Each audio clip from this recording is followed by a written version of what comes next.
तो आज मैं जो न्यू वीडियो लेके आया हूँ ये वेल्डिंग सेट के रिगार्डिंग है। अक्सर वेल्डिंग सेट के बारे में, रिपेयर के बारे में सारी ये वीडियो मैं अब इसमें बताने लगा हूँ। ये अलग अलग तरह के वेल्डिंग सेट आते हैं, जैसे मोस्फेट टाइप IGBT, जैसे इसमें IGBT लिखा हुआ, मोस्फेट टाइप भी IGBT सेट आते हैं। तो सभी वेल्डिंग सेट के आगे एक फ्रंट पे आर्क 275 या आर्क 200 या आर्क 220 ये क्यों लिखा होता है, तो बेसिकली ये कैसे काम करते हैं मैं इसका सारे बात को डिटेल से बताने लगा हूँ। जैसे हमारे पास ये आर्क 275 IGBT लिखा हुआ है, ये IGBT बेस सेट है। तो बेसिकली इसके देखो मैं अभी आपको ऑन करके दिखाता हूँ ये 275 क्यों लिखा होता है, या 200 लिखा होगा, तो अलग अलग सेटों में अलग अलग लिखा होता है। तो ये पहले मैं इसकी सारी कंप्लीट आपको थ्योरी बताने लगा हूँ। जितने भी वेल्डिंग सेट आएंगे उसमें सबसे पहले आपने देखना कि देखो ये देखो हमारा 275 लिखा है, तो ये 275 एम्पेयर तक काम करेगा, क्योंकि इसमें बेसिकली यहाँ से जो आउटपुट आएगी हमारी DC आएगी, पर यहाँ से जो करंट कंट्रोल होगा 275, ये 275 करंट क्यों इससे कम ज़्यादा हो सकता है, क्योंकि हमारी जो वेल्डिंग करने की रोड होती हैं बेसिकली वो कई mm की होती हैं, 6 mm, 4 mm, 8 mm, 12 mm, 10 mm। उस हिसाब से इसको रोड को पगलाने के लिए उस हिसाब से इसका करंट एडजस्ट होता है। ये बात आपने पहले ये ध्यान रखनी है। तो ये करंट इसके लिए बना होता है, जितना करंट को एडजस्ट कर सकते हैं रोड के हिसाब से एडजस्ट करते हैं। तो अगला स्टेप है इसमें, देखो अगला स्टेप है यहाँ जो वेल्डिंग इन्वर्टर वेल्डिंग मशीनें आती हैं। देखो पहला स्टेप है मैं बताऊँ, जहाँ AC बना हुआ है, AC पहले 200 बीट AC देते हैं, AC से हमारा DC बनता है, 350 350 वोल्ट DC बनते हैं। ये पहला स्टेप है, क्योंकि इसमें थ्योरी है DC बनेगा और DC से हमारी फिर AC बनेगी, AC से फिर हमारी रेक्टिफायर से DC बनेगी और DC से हमारी हाई स्विचिंग आउटपुट से हमारी आउटपुट DC होगी। देखो ये है, देखो इसमें उल्ट काम करता है। देखो AC हमने दी, यहाँ DC बनी, DC से हमारी फिर AC बनी, AC से हमारी फिर DC बनी। ये DC हाई करंट की बनती है, हाई करंट से हमारा वेल्डिंग सेट, देखो हाई करंट से हमारी DC आउटपुट होती है, यानी इसकी ये थ्योरी काम करती है। तो पहले मैं आपको इसका सारे में तो बता दूं। देखो इसमें क्या है, थ्योरी कैसे काम करती है। जैसे हमारी देखो पहला स्टेप है, हमारी 300-350 वोल्ट DC बनेगी, ठीक है। DC बनने के बाद जितने भी वेल्डिंग सेट आते हैं सभी में एक देखना, ध्यान रखना, उसमें एक SMPS सप्लाई जरूर बनी होगी, 24 वोल्ट और 15 वोल्ट की सप्लाई ये छोटे SMPS से बनती है।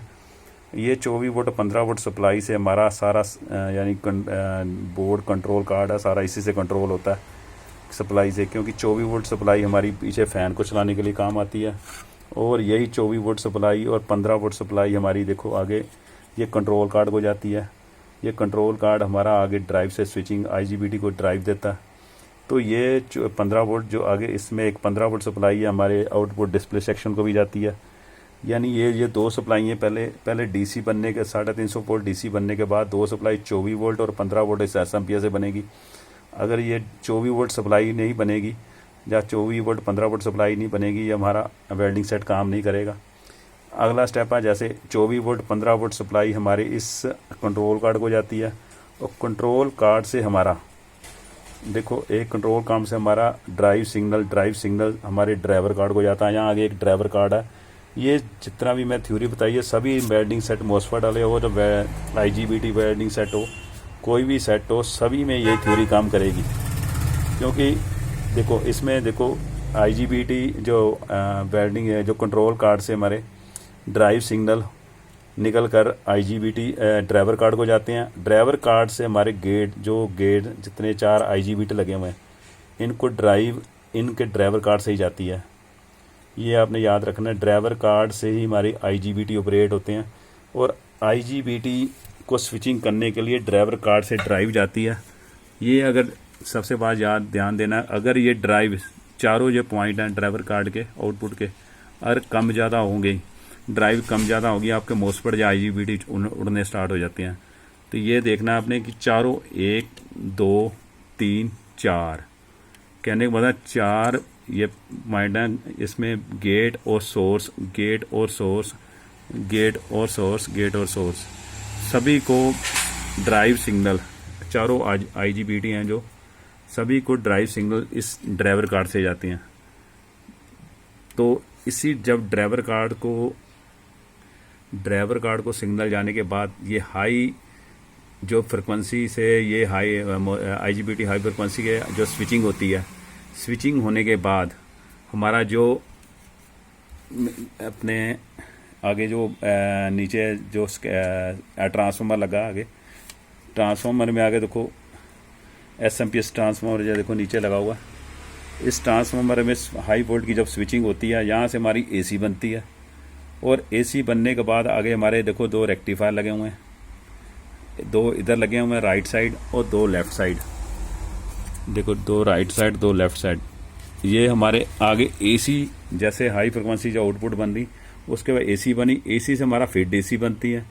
यही DC हमारी आगे से आउटपुट देखो, आगे से हमारी राइट और लेफ़्ट हमारी देखो प्लस और माइनस, ये हमारी आगे DC आउटपुट मिलती है हाई करंट की। कहने का मतलब है ये जो DC बनेगी, ये मैंने आपको पहले बताया ना कैसे काम करती है। DC बनेगी पहले, DC से फिर AC बनेगी, AC से फिर हमारा रेक्टिफायर से पहले फिर जैसे ट्रांसफार्मर से AC बनी, AC से हमारी फिर DC बनी, फिर DC हमारी आउटपुट में काम करेगी। ये इसका सिस्टम है एक्चुअली समझने के लिए। क्योंकि ये देखो इसमें DC क्यों दोबारा बनानी पड़ती है, क्योंकि जो IGBT बेस जो वेल्डिंग मशीन है बेसिकली ये हाई करंट के यानी हाई करंट और हाई वोल्टेज के लिए इस जो हाई ट्रांसफार्मर लगा हुआ है इसके लिए बहुत ज़रूरी हो जाता है। क्योंकि बिना ये हाई करंट के हमारा ये वेल्डिंग मशीन काम आगे जो वेल्डिंग जो हमने काम करना होता है उसके बाद ये काम नहीं कर सकती।